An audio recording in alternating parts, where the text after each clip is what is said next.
and on Muhammad Suleiman Ahmadzai's YouTube channel. Hello and greetings. This is Muhammad Suleiman Ahmadzai, and I'm here with a new session for you, my friends. First, well, here I go into my previous project. We'll work on some of the things that were left unfinished, and then we'll move on to the main topic.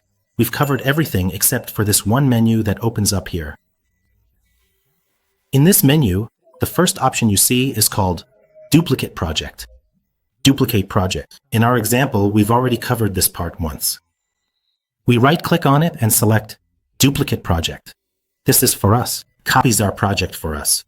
You can do exactly the same thing here as well. We click on this section, Duplicate Project. When we click, it asks us again. Well, you can name it copy or whatever name you want. Now, when we go here and search, a copy or duplicate of it has been created.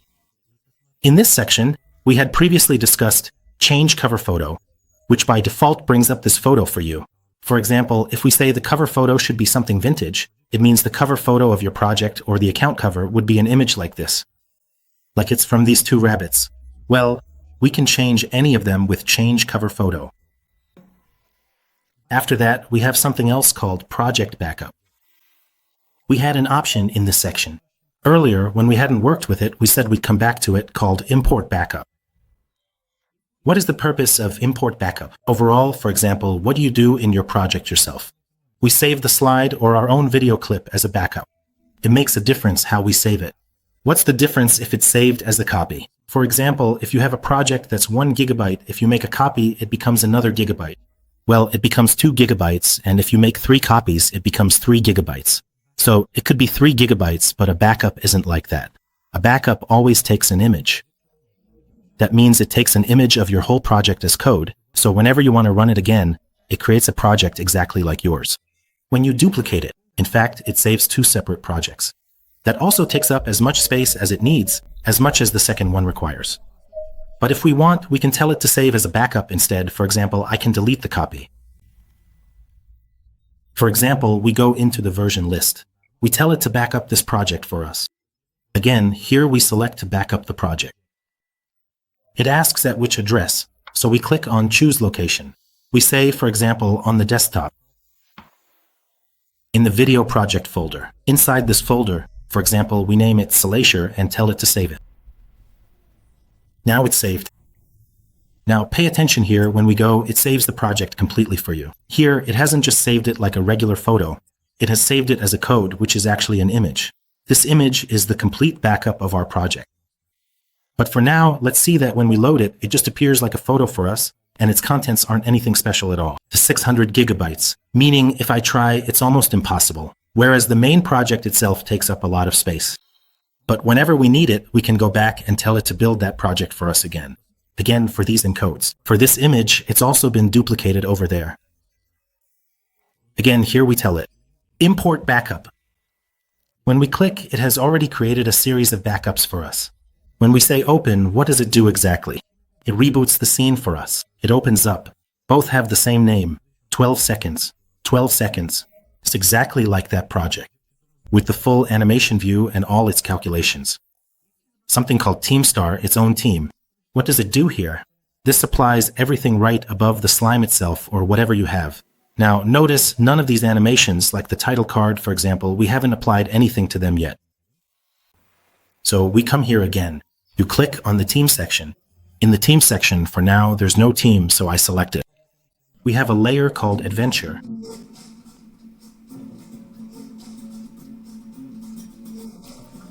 Now just hold on for a moment. For example, picture-in-picture, like in the middle of the video. For instance, it also has video. Basically, the sound designer who made these, it's usually a mix of photos and video. For example, you see the scene. Is a clip. For instance, this is a photo. Then the clip comes again. Then another photo appears. So they alternate between photos and clips. Okay, what did we make yesterday?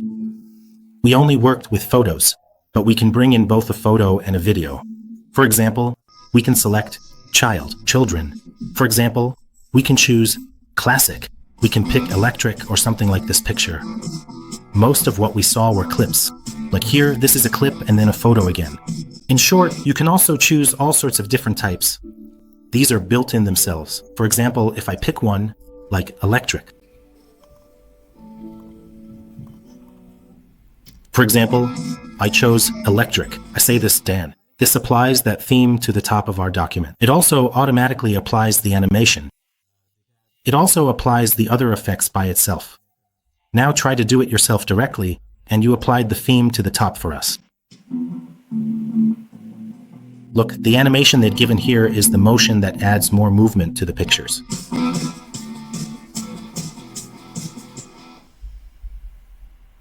For example, let's go back to the theme section and this time choose adventure.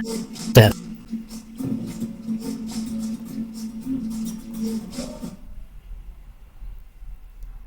Changing the theme. Okay, now try changing the theme. Now, if we play it again, now it plays with a different theme. With that different style. For example, the things it has.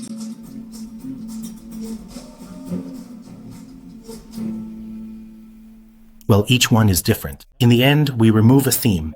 It says you can't do it yourself, it will go and design it for you. We come to play for yesterday. We select it. The type of theme and all that. In the end, the theme is removed and we have to apply for each of these individually. Here, when we upload a video, like now we have these videos. What should these videos of ours generally be considered as for their output? When you, for example, make pants, it's for television. It's for laptops, for screens like YouTube. Where it's for mobile, for example, the mobile screen is 9:16, which for us counts as TikTok, Reels, and some other things. For example, if you want to upload, again, you have to upload it in 9:16 or 3:4 format.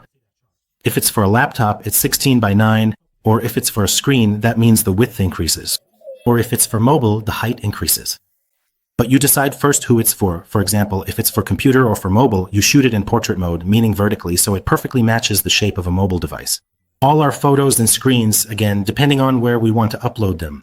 Apps like TikTok, Reels, and some features of Instagram and Facebook, it looks better there.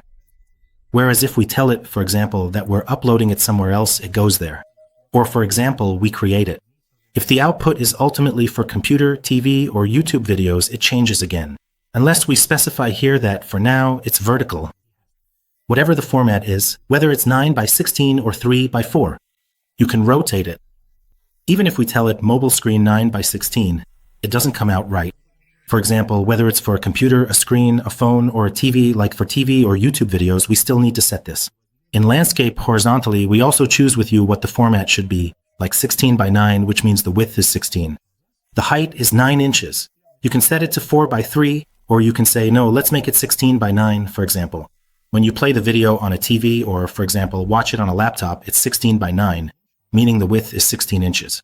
The height is 9 inches. We have a send feedback option, which we understand does a specific task in each of our programs. If we want to send feedback to Microsoft, the settings section generally opens up the general settings for us, which we have already covered in the settings section. And I kindly ask you, dear friends, that if you found the videos useful, please like the videos to support us and help the channel grow. Subscribe to the channel, and I hope to see you in the next sessions. Goodbye.